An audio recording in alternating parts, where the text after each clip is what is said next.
Peter Delpenna here with USA Women's Captain Sindhu Sriharsha after an 8-wicket loss to Uganda in the first match for USA at the 2024 Women's T20 World Cup Qualifier. First off, what are your overall thoughts on the match? It was much closer than it looks in terms of losing by 8 wickets, but like I said, post-match presentation, I think we were definitely 20 runs short with the start we'd got and with the partnership Ritu and I had started building on. I think we could have got into a 130 and 140, and that was something that I was discussing with Ritu, and we should have got that 130 and 140, and then this definitely would have gone in either way. But like I said, all three departments needs to keep working harder. So far in the 5 games that we've played so far, there have been patches that we've done well in all 3 departments. It hasn't come together properly, so I think something to look forward to the rest of the tournament. Putting Ritu Singh in at number 3, I think people looking outside of the squad would see that as a positive move because she's a power hitter. We saw what she did in Los Angeles. And yet, in the warm-up game against Ireland and again here, it seems like she's slightly unsure of what her role is meant to be. She started off 9 off 19 balls in the power play as a whole, 19 dot balls. So again, more than 50% of deliveries in the power play are dot balls. That's been an area that keeps on coming up for discussion with you and Coach Dickinson about improving on the power play. And yet, whatever seems to have been tried, it doesn't seem to be working. What has been communicated to Ritu Singh in particular in terms of what her role is meant to be being sent in at number 3 versus what has been the outcome? I think she knows what she's been sent out there for. We know that we have been trying to get over 6 runs per over in this power play, and she has been sent out to do the job.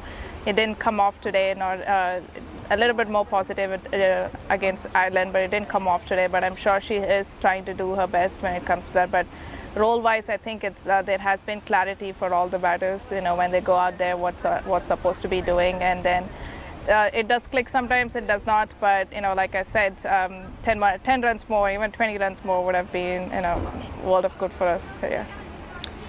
Just in terms of team selection tactics, I know I asked this to you on the broadcast, but in the night game against Zimbabwe, I understood why leg spinners weren't being played, perhaps because of the dew factor, and it might be a little bit tougher for spinners to grip the ball. But in a day game, having 2 leg spinners on tour, knowing how valuable they are in T20 cricket in particular, Iuni, having been part of the squad that was here 2 years ago, has experience in these conditions, yet neither leg spinner was picked. It was a very homogenous attack. There wasn't a lot of variety, I felt. Take us through the decision why neither of the leg spinners were picked. Like I said, I think during the process, we've tried a few combinations over the past 5 games that we have played. The combination that we felt today was probably the most important. We felt like that was going to win us the game. A couple of other factors we thought about was the fielding and also maybe a little bit of batting down the line, down the order as well. But like I said, I think something to go back on the drawing board and see if we can make a few changes to what we have going so far. And then just another point that keeps coming up in these chats with you and Coach, impact overs. 1 double-digit over for USA in the very last over. Uganda were really struggling at one point after 11 overs, and then they get 14 runs, 12 more in the 17th, 14 in the 18th. They had 4 double-digit overs. Those 2 in the 12th and 13th were really momentum shifting. It just seems like, again, USA struggles on the batting side, and then you've talked about it before, 4 good balls isn't a complete over. There's got to be 6 good balls in an over, and yet at the worst possible times, boundaries seem to leak. What do you attribute that to? Well, I think it's just about pushing the game, being focused throughout the 20 overs, and something that I've always talked about is doing the processes right. 4 good balls, like I've always said, and then giving away a couple of loose balls here and there is just going to take the game away. And even during our batting, I think we just have to be a little bit more risk-taking. We should be able to go out there, be a little bit more brave. It's going to either go or not going to go, but at least be brave and show that intent. And I think that was missing at some part of our batting today. Bowlers tried their best in the first 11 overs. We created as much opportunities as possible. We tried to pull the game as close as possible, but I think those big overs 12, like you said, 11, 12, that kind of pushed us back, and it was always harder to get it back from there on. Seeing what happened with Uganda against Scotland, bowling them out for 55, I'm also curious, just in terms of the approach. I don't think this is necessarily something that was communicated by you or the coach, but do you feel like there was a certain element of just mentally, internally, for some of the players who were out there batting, that they felt perhaps they didn't need to take as many risks because they thought maybe 110 or 100 would be enough against Uganda, seeing what happened against Scotland? No, definitely not. I think we did talk about it. We did assess in the middle as well, and I communicated where I was batting out there. I was there for a longer time, and I communicated to Ritu and also the batters coming in that we were looking at 130. It wasn't an easy pitch as the Terence Oval.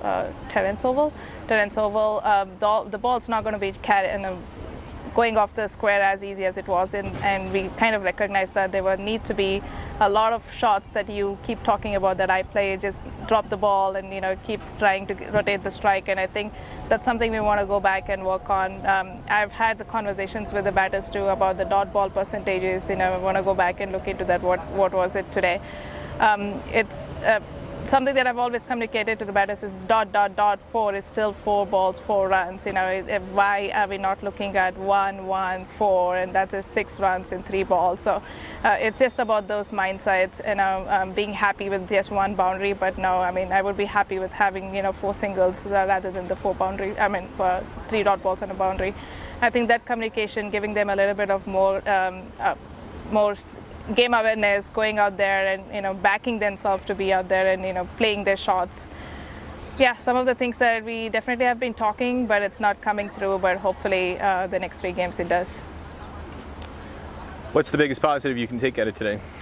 I think the way we fought back in the first 11 overs, the bowlers bowled it at where we asked them to bowl to the field, and they were fighting out there as much as possible. Batting clicked here and there, here bits, but I think a lot more work required in all 3 departments. We're going to go back and come back stronger.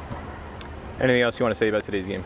No, I think keep supporting the way the entire U.S. committee, U.S. cricket community has been. But so we'll come back stronger as much as we can the next game. All right, Sindhu Sriharsha, USA Women's captain. Thank you.